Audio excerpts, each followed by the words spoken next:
there, friends. No need to get all riled up on me now, the human said, raising both hands in a placating gesture as he leaned back in his chair, attempting to distance himself from the agitated aliens and their airborne saliva. After a moment of frenzied garble and what were unmistakably untranslatable insults, the semi-aquatic aliens finally calmed their anger, much to the relief of the human who was now safe from the proverbial splash zone. Leaning his chair back to the ground, he flashed them a cocky grin. What I meant was, while yes, plasma casters and Mac rifles are technically superior weapons, modern body armor eats it all up every goddamn cycle. Y'all gotta go and buy the brand new iteration of all pea shooters and tinfoil hats. And for what? So that the next guy with the BFG 3.0 doesn't turn your fishy asses into sashimi. And that's all because your brand spanking new body armor system 2.0, which you spent half your hard-earned credits on last cycle, is now obsolete thanks to the new 3.0 model. The human, clearly bitter about something, threw back the rest of the dark brown ethanol he had been sipping until now, letting the synthetic crystal cup smack back down onto the table as he breathed out a deep, satisfied sigh. This caused the three aliens to flinch back from the harsh sting of the airborne ethanol. The human looked back at the three aliens from behind the wide rim of his hat, sighing again as he poured himself another glass from a scuffed and dented silver flask he produced from his coat. Look, I'm not saying you Westnecks don't make good weapon tech. Y'all really do produce some damn fine gear, genuine technological marvels, real sci-fi space magic. I'm just saying, we humans have figured out one thing that y'all haven't, at least from what I've seen out here. And trust me, I've been around. I'd bet that I could still outshoot any jackass who thinks they're hot stuff because they're wearing one of those fancy-ass flex fiber nano armors y'all are so proud of. The human sat back after stowing away his flask in the large overcoat he was wearing, crossing his arms as he sipped from the glass once again. Ha! And what would a human know about advanced weaponry? We Westnecks have been the galaxy's leaders in advanced warfare technology since before your kind even left your home system. So, human, enlighten us on what you primitives have so-called figured out. The largest of the three Westnecks taunted in his gurgling voice, more saliva being spit across the table as they all laughed at the human.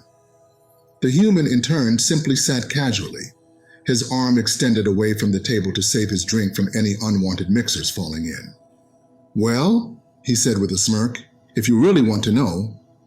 Pushing his long coat to the side, the human reached below the table and produced a large metal object that made a hefty thud as it was placed on the table before them. What in the deep reefs is this supposed to be? One of them asked, as the human smirk widened into a massive, gleeful grin.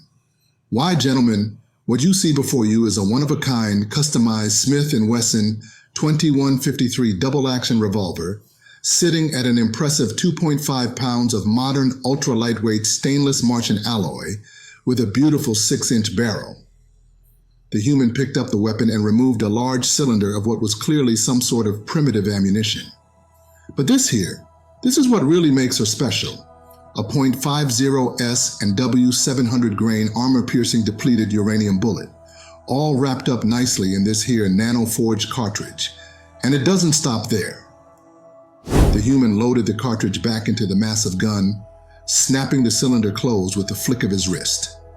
Being the crazy, deadly beauty that she is, she also sports a micro-inertial compensation generator field, all housed neatly in the grip, meaning this can of ass-whooping shoots like a low-cal pistol, which translates to, I shoot pretty damn fast and straight with this baby.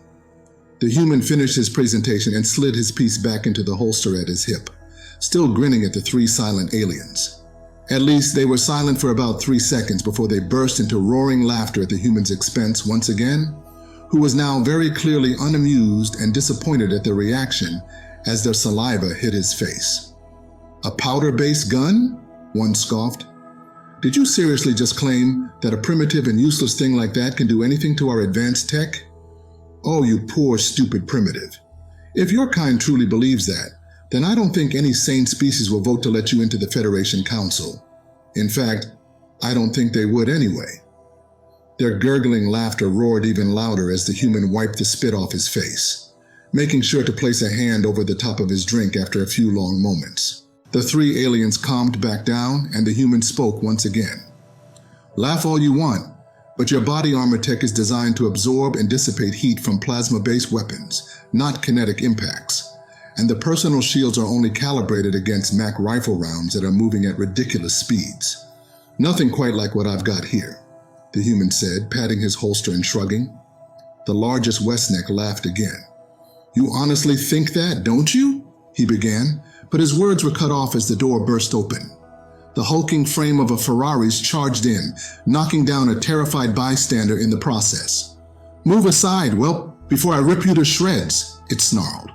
The human leaned back into his chair, pulling the brim of his hat back over his eyes, as he silently watched the massive alien make its way towards the bar.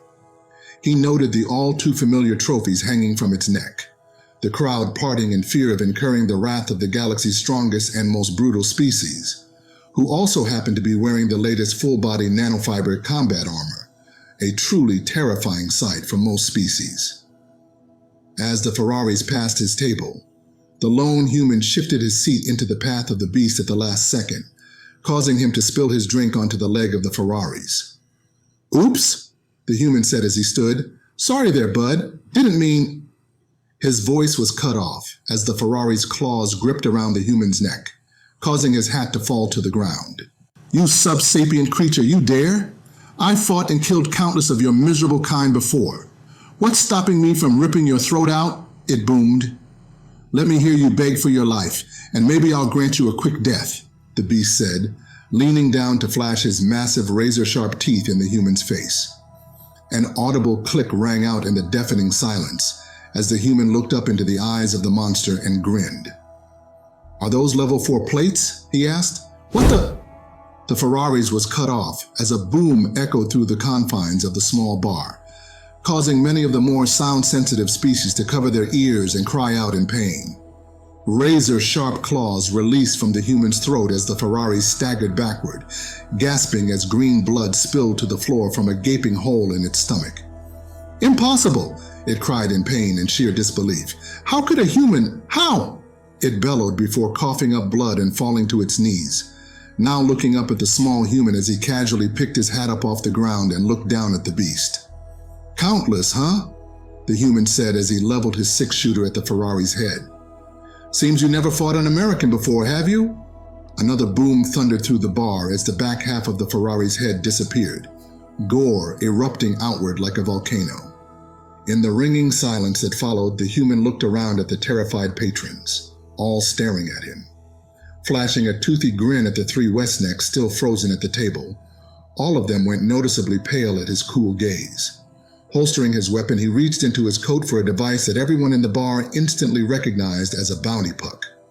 All remained perfectly still as he bent down and scanned the dead Ferraris, an audible bing sounding as the puck flashed green. Stowing the bounty puck back into his jacket pocket, the human tossed a handful of credits onto the table before walking out the door without a single word. Shell-shocked patrons stared as the doors closed behind him. The silence was only broken when someone blurted out, "What the heck is an American?" This concludes our tale of a human stand against overwhelming odds. If this story of intergalactic confrontation and unexpected heroism intrigued you, show your support by leaving a like. Comment with the word courage if you believe in the power of resilience. And don't forget to subscribe if you love epic stories of bravery and determination. Your engagement fuels our passion to share more extraordinary tales. Thank you for joining us on this cosmic adventure.